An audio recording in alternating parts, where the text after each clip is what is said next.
이런 재미있는 말이 있습니다. 부부란 10대에는 서로 꿈을 그리면서 살고 20대에는 서로 신이 나서 살고 30대는 서로가 환멸을 느끼면서 살고 40대는 서로가 체념하면서 살고 50대가 되면 서로가 가엾어서 살고 60대가 되면 서로 필요에 따라서 살다가 70대가 되면 비로소 서로 고마워하면서 산다라고 하는 말이 있습니다. 사람 70이 돼야 비로소 철든다라고 하는 얘기인데 사람 철든다라고 하는 것이 이렇게 쉽지 않은가 봅니다. 그래서 철들자 죽는다라고 하는 말이 아마 이래서 생겨나지 않았나 싶습니다. 그럼 우리 신앙인들은 언제쯤이면 철이 들까요? 여러분 언제 철드셨습니까? 여러분 언제쯤이면 철이 들 것 같습니까? 자, 심리학 용어 가운데 보면 성인 아이 또는 성인 아동이라고 하는 용어가 있지 않습니까? 이거 상당히 문제 있는 용어입니다. 그러니까 역기능 가정에서나 볼 수 있는 특별한 현상이라고 할 수가 있겠죠. 자, 몸은 분명히 어른처럼 다 성장했는데 문제는 이 생각이라든지 하는 짓 또는 행위를 보게 되면 어린 아이가 되겠습니다. 사회적으로 상당히 문제가 많은, 치료가 필요한 대상이라고 규정 지을 수가 있습니다.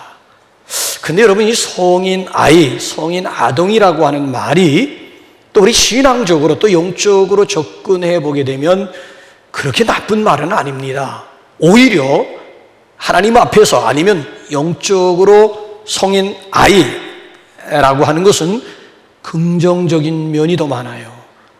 사실 예수님께서 천국에 들어가는 자격을 말씀하실 때에도 돌이켜 어린 아이들과 같이 되지 아니하면 결단코 내버라고 하는 표현을 쓴 거 보면 또 천국에 가서도 누가 가장 큰 자인 줄 아느냐 하면서 어린 아이 하나를 제자들 앞에 세우시고 돌이켜 어린 아이들처럼 자기를 낮추는 자가 천국에서 큰 자라고 말씀하셨어요. 더군다나 누가복음 10장에 보면 예수님께서 아주 박장대소하는, 여러분들 그냥 읽으시겠습니다만 저는 시청각적으로 보게 되면 모처럼 우리 주님께서 아주 박장대소하시면서 하나님 앞에 감사하는 내용이 나옵니다. 도대체 우리 주님께서 무엇 때문에 박장대소하면서 하나님 앞에 감사의 기도를 드렸을까요? 자, 우리 한번 누가복음 10장 21절 한번 확인 한번 해보실래요? 시작. 그때 예수께서 성령으로 기뻐하시며 이르시되 천지의 주제이신 아버지요, 이곳을 지혜롭고 슬기 있는 자들에게는 숨기시고 어린 아이들에게는 나타내심을 감사하나이다. 옳소이다. 이렇게 된 것이 아버지의 뜻이니이다. 내려라 하는 사람들에겐 다 숨기시고 오히려 어린 아이들에게 나타내심을 감사하면서 예수님이 아주 기뻐하시는 그런 모습이에요. 하나님 앞에서의 어린아이, 그가 진정 복 있는 사람이에요. 여러분들은 오늘 어떤 자세로 이 시간 이 자리에 나오셨으면 어떤 마음으로 하나님을 예배하고 계십니까? 이 예배의 핵심은 제가 누누이 말씀드립니다만은 예배에 있어서 가장 코어라고 얘기를 하죠. 가장 핵심이 있다면은 찬양과 경배요, 경배와 찬양입니다. 그런데 대체적으로 찬양과 경배에 있어서 성도들의 자세를 보게 되면 적극적인 자세보다도 수동적인 자세가 많고요, 능동적인 그런 자세라기보다는 끌려오는 그런 수동적인 자세가 많은 것이 사실이에요. 아니 여러분 한번 보세요. 원래는 이 찬양과 경배라고 하는 것은 소극적인 자세가 아니라 적극적으로 하나님의 이름을 높여드리고 하나님이 하신 일들을 마음껏 높여드리는데 의미가 있거든요. 그런데 현실적으로 보게 되면, 특별히 우리 한국 교회의 상황으로 보게 되면 문제가 있는 것이 사실입니다. 대체적으로 어느 교회 가보더라도요, 수동적인 게 많고요, 소극적인 그런 자세들이 많고요, 특별히 우리 여기 좀 능동적인 자세보다도 수동적이고 구경꾼적인 그런 입장에 설 때가 많은 것은 사실입니다. 한 시간 내내 보게 되면, 그래서 팔짱 끼고 비스듬히 앉아서 예배 드리는 분들도 우리 교회는 없지만 다른 교회 가면 있고요, 다리 꼬고 앉아서 무게 잡는 분들도 있고요, 특별히 한 시간 동안 내가 앉은 자리만 따뜻하게 데펴놓고 가는 벤치워머 시인자들도 종종 발견할 수가 있는 것이지요. 근데 여러분 아니오시다. 여러분, 이 시간 우리 모두 다 함께 적극적으로 하나님의 이름, 하나님이 하신 일, 하나님의 성호를 높여드리는데 예배의 핵심이 있음을 다시 한번 알아야 될 것입니다. 그래서 오늘 여기 우리 함께 읽은 이 본문 말씀 보게 되면 예배의 성격을 우리에게 소개해주고 있지 않습니까? 한마디로 보면 예배의 사람 다윗을 통해서 우리에게 보여주고 있는 예배의 성격은 축제로서의 예배가 되겠습니다. 하나님께서, 그렇잖아요. 여기 보면 다윗이 하나님의 법궤 앞에서, 여러분 짤막한 본문 말씀 가운데 궤, 하나님의 궤, 여호와의 궤, 하나님의 법궤라고 하는 표현이 몇 번 나오던가요? 숫자 여러분 한번 세보셨습니까? 계속 구구절절이 하나님의 궤, 여호와의 궤, 여호와의 법궤라고 하는 말이 계속 나오는데, 이 하나님의 법궤라고 하는 것은 하나님의 임재예요, 임재. 그러니까 다윗이라고 하는 사람은 하나님의 임재 앞에서 춤을 추면서 각종 악기들을 연주하면서 적극적으로 하나님을 찬양하면서 경배하는 그런 모습을 보게 되지 않습니까? 그 예배라고 하는 게 뭔가 하면, 쉽게 말씀드리면 하나님의 임재에 우리 각자가 응답하는 행위예요. 하나님의 임재 앞에서 우리 각자가 어떻게 응답하느냐.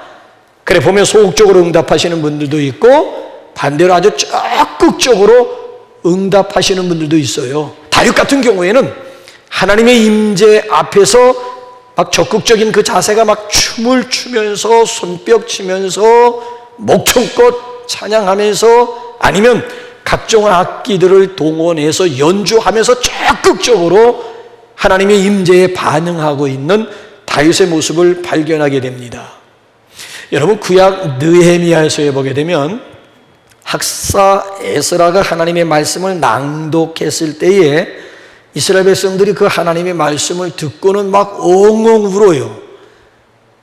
그래서 당황한 에스라와 느헤미야가 다니면서 백성들을 뭐라고 독려하는 줄 아십니까? 자, 느헤미야 한번 8장 9절 10절 한번 확인해 보겠습니다. 오늘은 너희 하나님 여호와의 성일이니 슬퍼하지 말며 울지 말라. 이날은 우리 주의 성일이니 근심하지 말라. 여호와를 기뻐하는 것이 너희의 시민이라. 성일의 성격이 뭐예요? 성일의 성격은 뭐예요? 기쁨이에요, 기쁨. 여호와를 기뻐하는 것이 너희의 시민이라. 여호와를 기뻐하는 것. 어린 아이처럼, 다윗처럼 하나님의 임재 앞에서 기뻐하는 날. 그 기쁨이라고 하는 것이 춤으로 나타날 수도 있고 아니면 손뼉으로 나타날 수도 있고 각종 악기의 연주로도 나타날 수가 있다라고 하는 거예요. 하나님의 구원하심에 대해서 아니면 지난 주간부터 여기까지 아니면 지난 반년 동안 장로님 기도한 내용대로 여기까지 인도하신 하나님의 놀라우신 은혜와 사랑에 대해서 기쁨으로 반응을 하는 것, 이게 진정한 예배자의 모습이라고 하는 것을 강조해주고 있지 않습니까? 그래서 적극적으로 반응하는 것이 여러 가지 형태로 나타날 수 있다. 다 춤추라고 하는 얘기는 아니에요. 여러분들이 하나님의 임재 앞에 어떻게 반응을 하시느냐, 여러분 나름대로 소극적인 자세가 아니고 적극적인 자세, 수동적인 자세가 아니라 여러분들 나름대로 능동적으로 하나님을 높여드리는데 어떻게 앞장서고 있느냐라고 하는 그런 도전이에요. 더군다나 시편은 예배 교과서잖아요. 시편의 주제는 찬양과 경배, 경배와 찬양입니다. 그래서 시편에는 보게 되면 예배의 모든 것, 찬양의 모든 것이 다 기록되어 있어요. 예배 교과서예요, 예배 교과서. 그래서 시편 150편, 150장까지 되어 있는데 마지막 150장 결론장을 가서 보게 되면 6구절밖에 되어지지 않는데 거기에 찬양에 대한 모든 내용들이 다 들어있어요. 어떻게 우리가 하나님 앞에 찬양하면서 경배하라고 결론을 내려주고 있습니까? 그래서 보면 뭐 손뼉 치면서 찬양하라고 얘기하고 막 춤을 추면서 아니면 손을 높이 들고 찬양하라고 아니면 150편 안에 6절 가운데 동원된 악기들 숫자만 해도 몇 가지의 악기가 동원되는지 여러분들이 직접 확인 한번 해보세요. 동원할 수 있는 악기는 다 동원해가지고 하나님의 이름, 하나님의 성호, 하나님이 하신 일들을 높여드리라고 하는 거예요. 그리고 결론이 뭔가 하면 호흡이 있는 자마다 여호와를 찬송할지어다. 호흡이 붙어 있는 한 하나님을 찬양할 것을 도전하고 있는 그런 내용이에요. 호흡이 있는 순간까지 하나님을 찬양하라고 하는 얘기예요. 오늘 더군다나 여기 본문 말씀을 한번 보세요. 그 시편의 저자였던 다윗이 우리를 향해서 춤추며 손뼉 치며 아니면 목청껏 찬양하라고 도전한 것이 아니고 드라이브를 건 것이 아니라 이미 벌써 시편 그 이전 사무엘하 6장에서 당신 자신이 하나님의 임재 앞에서 막 춤을 추면서 찬양하고 있는 그런 모습 아닙니까? 그리고 이제 뒤에 가서 시편 예배 교과서 성령의 감동 가운데 시편을 기록하면서 우리에게 도전하고 있는 그런 내용이에요. 자, 이런 다윗의 적극적인 예배의 모습, 예배의 자세를 못마땅하게 여긴 한 사람이 소개가 되고 있죠. 그가 누구예요? 체면과 최신을 우선하는 한 사람이 등장하고 있다고요. 왕의 위엄. 그러니까 본문에 소개되고 있는 미갈이라고 하는 여인은 전형적인 유교 스타일의 대표자라고 할 수가 있는 거예요. 유교적인 개념에서 박수친다, 춤을 친다, 목소리를 막 외치면서 막 아니면 각종 막 시끄러운 막 악기들을 막 동원할 수 있는 대로 다 동원해가지고 예배에 그렇잖아요? 도구로 사용한다. 유교 개념에서는 점잖아야 그게 경건이 되는 거예요. 성경의 경건과는 전혀 상관도 없는 일반 유교 경건 개념이 교회 안에 들어와므로 가지고 아주 조용하고 무게만 잡는 것이 그것이 진정한 경건인 양. 그게 여기 나와 있는 이 미갈이 대표적인 여인이었다는 거예요. 자기 남편이 다윗이 막 춤을 하나님의 임재 앞에서 막 춤을 추면서 막 적극적으로 막 하나님 높이고 있는 그 모습을 보면서 결국 한마디 하게 되죠.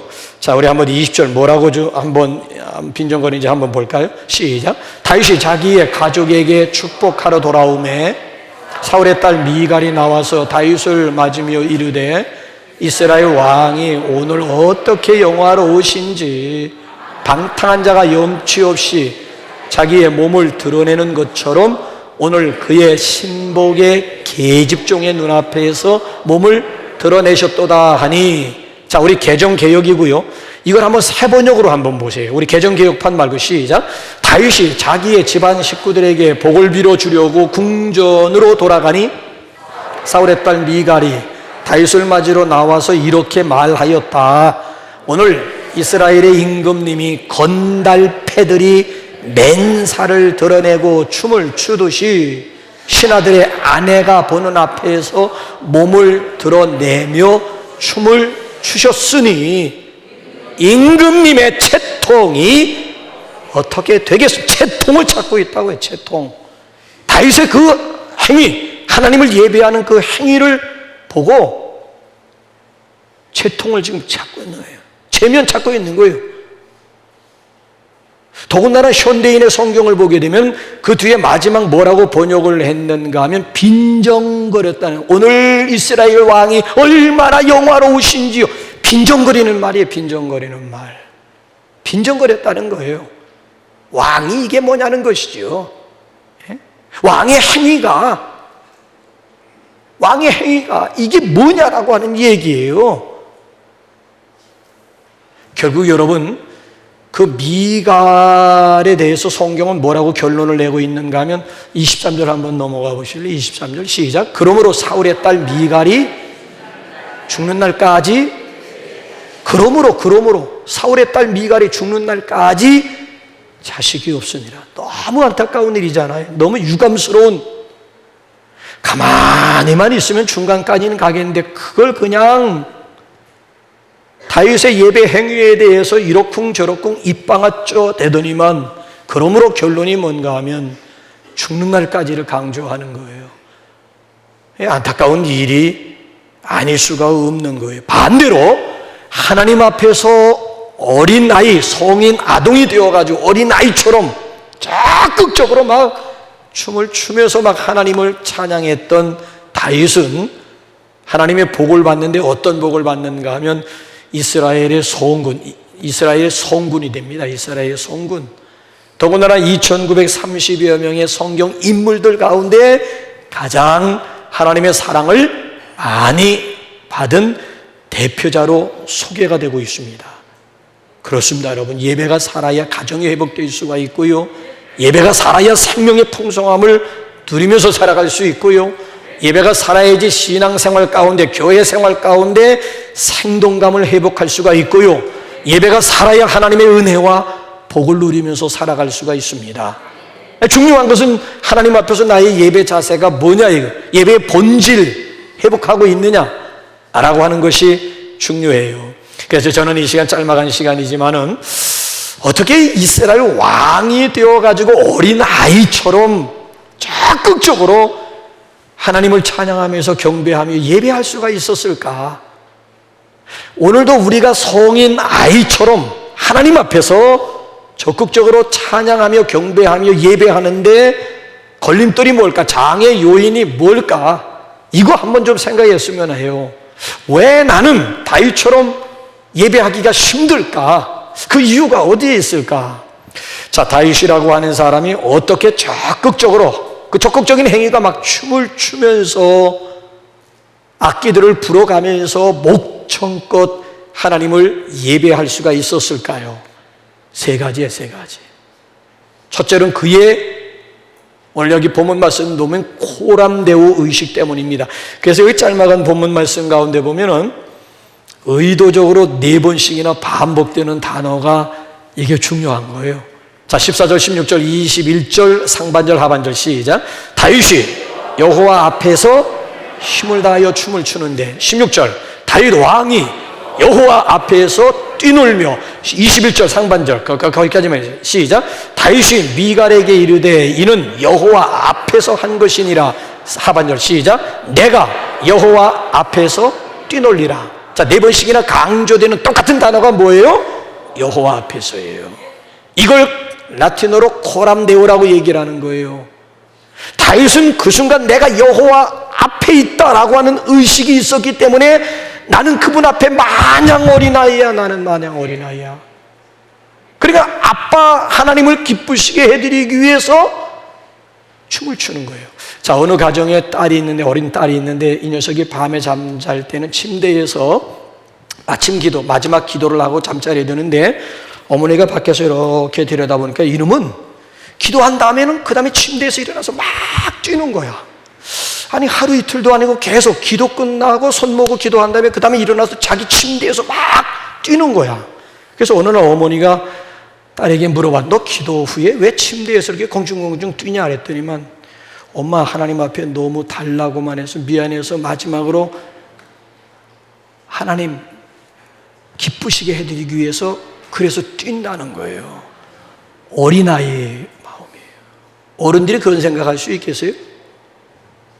어린아이니까. 너무 어린아이도, 이 아이도 뭔가 너무 달라고 하니까 미안한 거야. 그래서 이젠 좀 마지막으로 좀 아빠 하나님을, 아버지 하나님, 아바 아버지를 기쁘시게 해드리기 위해서 막 자기가 재롱 피우면서 뛴다라고 하는 그런 표현을 하는 거예요. 자, 다윗이라고 하는 사람이 이 순간에 여호와 앞에 있다라고 하는 의식이니까 막 춤을 추고, 그것도 막 맨살을 드러냈다라고 하는 것은 배 혼바지가 그대로, 지금이야 뭐 혁대가 단단하고 여기 안에도 단추가 있고 겉에 또 이거 후크까지 걸려가지고 누가 벗기려고 해도 이게 벗겨지지도 않지만은, 옛날에 무슨 가죽 띠가 있고 뭔 단추가 있고 뭔 후크가 있고 3단 4단 장치가 어디 있어, 어디.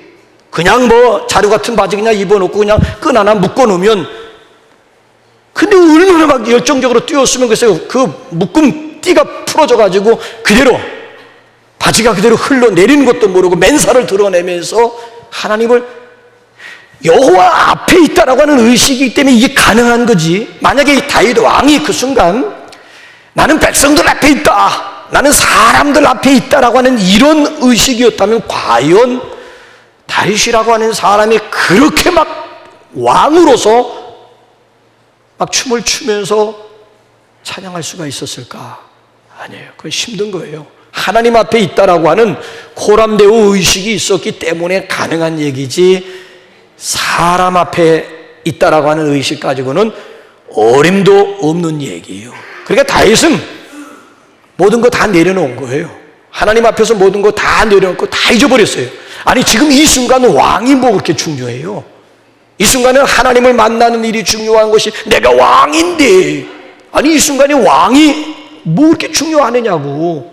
하나님 앞에 있다라고 하는 이 의식 하나면 충분한, 그러니까 전심으로, 다윗은 누구보다도 전심으로 하나님을 찬양하면서 예배할 수 있었던 비결은 코람데오 의식이 살아있었기 때문에 그래요.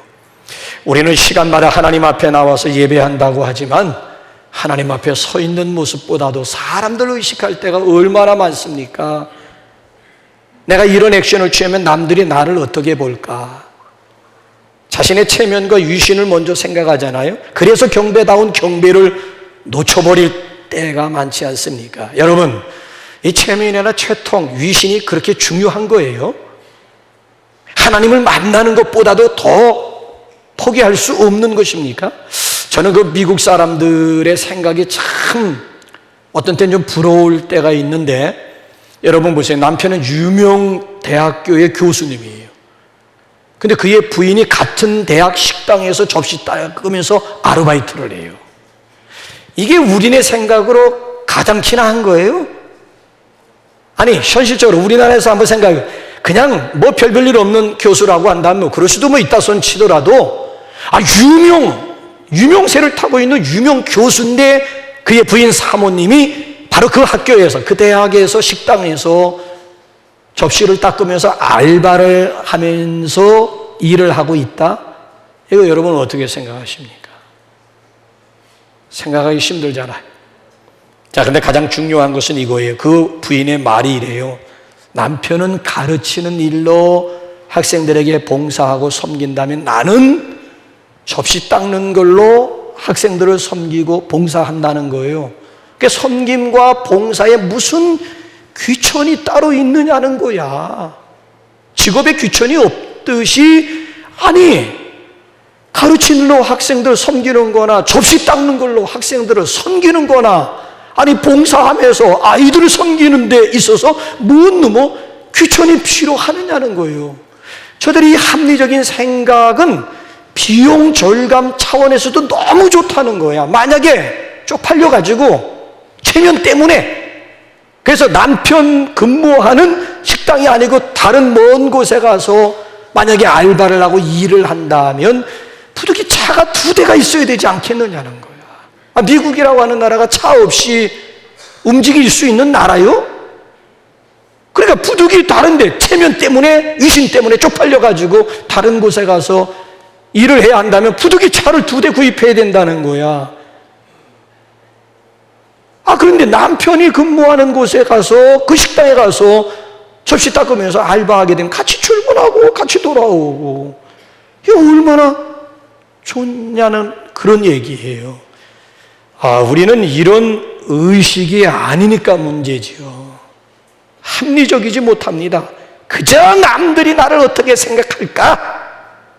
내가 내가 어느 직업에 종사하느냐가 중요한 것이지, 하나님이 구체적으로 나를 이것으로 소명하시고 이 일터로 하나님이 나를 부르셨다라고 하는 일의 소명 의식만 분명하게 되면 뭐 일의 귀천이 따로 있고, 우리는 그래도 이게 중요한 거예요. 남들이 나를 어떻게 보느냐가 더 중요한 것이고, 내가 어떤 직업에 종사하고 있느냐에 따라 목소리 내고 아니면 으씨 하면서 그냥 쭈그러들기도 하고. 근데 문제는 여러분, 밖에 있는 이런 의식들이 교회 안에도 그대로 스며들고 있으니까 문제지요. 여러분들은 어떤 자세 가지고 이 시간 이 자리에 나오셨고 어떤 마음으로 하나님을 예배하고 계십니까? 때로는 여러분들이 구경꾼일 수도 있잖아요. 아니면 무게 잡기, 아니 다른 교회는 지금 시끄러운 교회들 가만히 보세요. 교회 와서 무게 잡으려고 하는 분들 때문에 그런 거예요. 밖에서 찍소리도 못하고 교회 와서 목소리 내려고 하는 거야. 내가 헌금 많이 했다 이거야. 내가 이 교회 짬밥수가 최고라고 하는 거예요. 그러니까 별걸 다 내었으면 이 안에서 자기 목소리 좀 내겠다는 거야. 그러니까 공동체가 한시도, 저는 우리 남북 공동체에서 목소리 내고 싶은 마음 1도 없고요. 우리 교회 장로님들도 자기 목소리 내려고 하는 분들이 없어요. 그러니까 교회가 평안하고, 그러니까 교회가 행복한 거야. 누구 하나 무게나 잡고 괜히 여기서 큰 소리 치려고 하는 사람 한두 사람만 있어도 그 공동체가 평안하겠습니까? 더군다나 어떤 교회에 가보게 되면 교인들이 잔뜩 불어 있어요. 그러니까 뭔가 한판 야차하면 뭔가 한판 그런 교회 가서 설교를 하려고 하면 벌써 꽉 막혀요. 교인들의 얼굴이 심상치가 않은 거야. 설교하기에 상당히 막 힘이 드는 경우도 있어요. 저분들이 빚 받으러 나오신 분들인가? 빚독촉하러 나왔나 싶은 생각도 들고요. 그러니까 여러분 스스로도 한번 어느 순간 한번 조용히 핸드폰 꺼내가지고 핸드폰에 나와 있는 거울로 여러분들이 한번 얼굴로 한번 비춰보시라고요. 예배자의 행복이 있는지, 그 내 속에 내적인 평안함이 외적으로 표현이 되고 있는지, 마치 내가 저녁 못 얻어먹은 시어머니 상을 하고 이 자리에 나와 앉아있는 것은 아닌지 한번, 바라긴 우리 남북 성도들은 주일 예배의 행복자들이 될 수 있기를 바랍니다. 예배자 다윗의 고백처럼 주의 전에서의 한 날이 다른 곳에서 첫날보다 나음을 고백할 수 있기를 바랍니다. 여기서 1시간 예배 드리는 것이 다른 곳에서 수십 시간 수다 떠는 것보다 여기서 1시간 적극적으로 하나님을 예배하는 것이 나의 최고의 행복임을 고백할 수 있는 그런 저와 여러분들이 될 수 있기를 바랍니다. 이 본문에 나와 있는 이 다윗도 하나님 앞에 있다라고 하는 의식이었기 때문에 어린 아이처럼 덩실덩실 춤을 추면서 적극적으로 하나님을 높여드릴 수가 있는 거예요. 그래서 우리가 이 시간에는 우리의 시선을 위에 계신 하나님에게 고정시키고 그분이 기뻐하시는 일이라면 와이나 뭔들 못하겠느냐라고 하는 이런 의식이 저와 여러분들의 성숙한 의식이 될 수 있기를 주님의 이름으로 축원합니다. 자, 또 한 가지, 하나님의 선택하심에 감격했기 때문에 적극적으로 하나님을 찬양하면서 예배할 수가 있었습니다. 자, 21절 이제는 앞뒤가 아니라 중간 부분 한번 보세요. 시작. 다윗이 미갈에게 이르되 이는 여호와 앞에서 한 것이니라. 그가 내 아버지와 그의 온 집을 버리시고 나를 택하사 나를 여호와의 백성 이스라엘의 주권자로 삼으셨으니 내가 여호와 앞에서 뛰놀. 어떻게 다윗이 막 춤을 추면서까지 막 적극적으로 하나님을 예배하고 찬양할 수가 있었다고요? 나를 택해 주었다 이거예요. 그 많은 백성들 가운데 나를 택해서 이스라엘의 주권자를 삼아 주었으니 어찌 춤을 추면서 하나님 예배할 수가 없겠느냐라고 하는 거예요. 자, 저긴 나를 택했다라고 하는 얘기가 아니라 7장으로 한번 넘어가세요. 7장 18절 한번 보세요. 자, 나를 선택했다는 얘기가 아니라 7장 시작. 다윗 왕이 여호와 앞에 들어가 앉아서 가로되 주 여호와여 나는 누구오며 내 집은 무엇이간데 나로 이에 이르게. 나만 선택하시고 나를 주권자 삼아 주었다는 얘기가 아니라 내 집은 또 무엇이간데, 그냥 별볼 일 없는 집안, 우리 집은, 우리 집안, 우리 가문은 또 뭐길래 하나님께서 우리 가문을 선택해 주어가지고 명문 가문에 이르게 해주셨느냐라고 하는 생각 생각할수록 너무너무 감격스러운 거야. 그러니까 그 감격을 하나님 앞에 드리고 싶은데 그것이 바로 적극적인 예배 자세 가운데 다윗에게는 춤으로 나타날 수도 있고 손뼉 치면서 아니면 손을 높이 들고 하나님을 찬양하는 것으로 표현이 될 수가 있었다라고 하는 거예요. 이거 정말 다윗을 통해서 우리가 도전 받을 수 있는 것 아니겠습니까?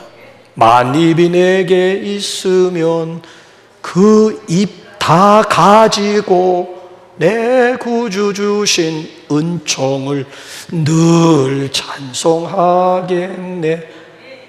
늘 울어도 눈물로서 못 갚을 줄 알아. 몸 밖에 드릴 것 없어 이 몸 바침. 늘 울어도 하나님의 은혜와 사랑, 감사, 감격 가운데 늘 울어도 눈물 가지고는 갚을 길이 없어 이 몸 밖에 드릴 것 없어 이 몸 드립니다. 이 몸 드린다라고 하는 사람이 춤 못 추겠어요? 예? 아니 이런 하나님의 놀라우신 그런 선택하심과 세워주심, 하나님의 베풀어 주심을 깨닫는 성도라고 한다면은 그렇게 해주신 분을 향해서 무언들 못하겠어요. 여러분들은 80억의 인구 가운데서 나를 왜 선택해 주셨을까? 이거 한번 생각해 보신 분들이 있습니까? 아니면 그저 당연하다고 생각하십니까? 당연하다고 생각하는데 무슨 감사, 감격이 있고 무슨 뜨거움이 있겠습니까? 모든 걸 다 당연하게 생각하는데 무슨 뜨거움이 있겠느냐고요. 이 세상에 당연한 거 다 하나도 없음을 3년, 하나님 우리로 하여금 코로나 3년을 통해서 이거 하나 깨닫게 해주신 거예요. 이 세상에 우리 코로나를 맞기까지는 모든 거 다 당연하게 생각했다고. 뭐 성찬에서부터 뭐 주일 뭐 나오는 거 내가 원할 때 언제든지 뭐 아예 그냥 밖에다가 아예 그냥 들어오지도 못하게 했다니까. 지금까지 내가 그냥 원하기만 하면 언제든지 올 수 있는, 당연하게 생각했는데 당연한 게 어디 있어. 이거 하나 깨닫는데 걸린 시간이 3년이라고 하는 시간. 이 세상에 당연한 것은 단 하나도 없구나. 모든 것이 그야말로 하나님의 은혜로구나. 이거 깨닫는데 걸린 시간 3년인 거예요. 3년. 그 하나님의 놀라우신 선택하심과 은혜에 대한 감사 강병만 있으면 얼마든지 다윗처럼 하나님 앞에 적극적으로 찬양하면서 경배할 수가 있습니다. 다윗은 이 감사 감격이 그로 하여금 춤추게 만들었잖아요. 감사 감격이 그로 하여금 손을 높이 들게 만들었잖아요. 감사 감격이 그로 하여금 모든 악기뿐만 아니라 하나님이 자기에게 주신 고유의 악기, 자기 음성 가지고 목청껏 하나님을 높이면서 찬양할 수가 있었잖아요. 바라기는 우리의 예배가 하나님이 기뻐하시는 감사 감격 가운데 드려지는 소중한 예배가 되시기를 주님의 이름으로 축복합니다. 마지막 세 번째로 다윗의 낮아진 마음이 이를 가능하게 했습니다. 자, 우리 한번 마지막으로 22절 한번 다 같이 읽어볼까요? 시작. 내가 이보다 더 낮아져서 스스로 천하게 보일지라도 내가 말한 바 계집종에게는 내가 높임을 받으리라. 자, 저걸 한번 개역 개정판 우리 성경 말고 표준 번역 성경에서는 뭐라고 번역했는지 시작. 내가 스스로 봐도 천한 사람처럼 보이지만 주님을 찬양하는 일이라면 이보다 더 남들이 나를 천하게 본다는 얘기가 아니라 내가 내 자신을 봐도 천하게 보여져. 이게 지금 뭐 하는 거예요, 내가 지금? 아니, 그렇잖아요. 지금 이스라엘이 지금 2대 왕이 사랑받는 아주 모든 백성들로부터 정말 존경과 추앙을 받고 있는 그 위치에 있는 다윗 왕이라고 지금. 아니, 그런데 지금 맨살을 드러내면서까지 지금 나 법계 하나님의 임재 앞에서 막 그냥 적극적인 예배를 드리다 보니 그의 적극성이 춤이라고 하는, 박수치고 막 춤추고 막 손을 들고 막 자기가 자기 자신을 봐도 천하게 느껴져. 그러니 남들은 오죽해서 마누라가 그 모습을 보면서 심중에 업신여길 뿐만 아니라 조롱했겠어요. 오죽했으면 아내가 조롱을 했겠느냐고. 근데 남들이 나를 천하게 볼지라도 그 개의치 않겠다라고 하는 선언이에요. 위에 계시는 하나님이 기뻐하시는 일이라면 이보다 내 더 낮아지고 이보다 더 천해질 수 있다라고 하는 거. 예배 가운데서는 절대 다른 사람 의식하지 않겠다라고 하는 것이 다윗의 중심이요, 다윗의 마음이. 저는 이 다윗의 중심, 다윗의 마음이 얼마나 아름다운지 몰라. 내가 이렇게 낮아져서 우리 하나님이 영광 받으시고 하나님을 기쁘시게 해드릴 수 있다면 얼마든지요, 얼마든지. 여러분 스스로 교만한 사람들이 박수 치는 거 봤어요? 제가 한때 교만해 봐가지고 아는데 박수 안 돼요. 저도 박수 못 쳤습니다. 미안하지만 막 공중공중 뛰고 막 앞에서 찬양 막 손들어라 일어나라 막 이렇게 하면 막 짜증이 났었어요. 왜 저렇게 그냥 앉아서 그냥 찬양 부르지 뭐 때문에 일어나라고 하고 뭐 때문에 또 박수 치라고 해. 박수가 안 되더라고. 그러면서 그렇게 찬양을 인도하는 분을 향해서 내가 빈정거렸던 제2의 미갈이었다니까요. 근데 내가 깨지고 내가 은혜 받고 보니 어떻게 달라지는 거야? 그런 분들이 너무 부러운 거야. 내가 그렇게 하지 못하는 게 너무 나도 좀 춤을 추고 싶은데 왜 나는 춤을 추지 못할까? 저분들은 저렇게 춤을 출 수 있는데 왜 나는? 그러니까 그전에는 막 그렇게 하는 분들을 향해서 나도 제2의 미갈이 되어가지고 꼭 그래야만 하나님이 영광 받으시나 하면서 나름대로 근거들을 대가면서 내가 깨지고 내가 은혜를 받고 보니 그런 분들이 오히려 이제는 부러워져. 왜 나는 저렇게 못할까? 왜 저렇게 시원스럽게 박수도 못 치고 손을 들더라도 이게 뭐야? 좀 번쩍 좀 들고 해야지. 아직까지도 번쩍 들지도 못하고 이게 뭐야 이게. 들은 것도 아니고 안 든 것도 아니고 기왕 손들 바에야 그냥 번쩍 전부 의지 없어서 손 들고 온다고 하는 왜 나는 이게 안 될까? 오히려 어른 의식과 어른 생각이면 박수 치는 것도 어렵지만 어린아이 의식이면 가능한 얘기고요. 어른 생각과 어른 의식이면 춤추는 것이 힘들어도 어린아이 의식으로 돌아가게 되면 얼마든지 춤출 수 있고요. 어른 의식과 어른 생각이라면 목청껏 찬송 부르지 못하지만 옆에 비전센터 한번 가보세요. 애들 찬양하는 모습 보세요. 아주 서로 목소리 내면서 막 꽥꽥거리면서 찬양하는 모습들이 너무 저는 애들이 부러워. 애들이 또 부러워. 목사님이 부러운 게 아니라 애들이 부러워. 이번엔 애들이 부러워. 이건 노래방에 가서 목이 쉬도록 목 터져라 노래를 불러대면서 여기 와서는 뭐 때문에 이렇게 목소리를 아끼는지, 여기서 좀 하나님을 높여드리는데 목청껏 찬송 부르다 좀 목 쉬었다라고 하는 그런 소리 좀 들었으면 원이 없을 것 같아. 뭐 때문에 찬양하는데 그렇게 목소리들을 아끼느냐고. 어디다 쓰려고. 부부싸움 할 때 그냥 하이피크까지 올라가가지고 그냥 동네방네 다 들릴 정도로 뭘 자랑스럽다고 그럴 때 목소리를 쓰고 하나님을 높여드리는데 목소리를 아끼느냐라고 하는 얘기예요. 그래서 오늘 여기 본문 말씀 시편에 우리 예배자였던 다윗은 하나님 앞에 뭘 기도하는 줄 아세요? 우슬초로 나를 많이 물들었대. 우슬초로 나를 정결케 씻어달래. 내 안에 정한 마음을 좀 창조해달래. 정직한 영 새롭게 해달래. 그래서 그러니까 어린아이와 같은 그런 모습 가지고 춤을 추면서 하나님을 적극적으로 찬양할 수가 있었던 거예요. 오늘도 우리가 드리는 예배가 다윗이 드렸던 그런 예배였으면 합니다. 여러분들의 전심은 뭐예요?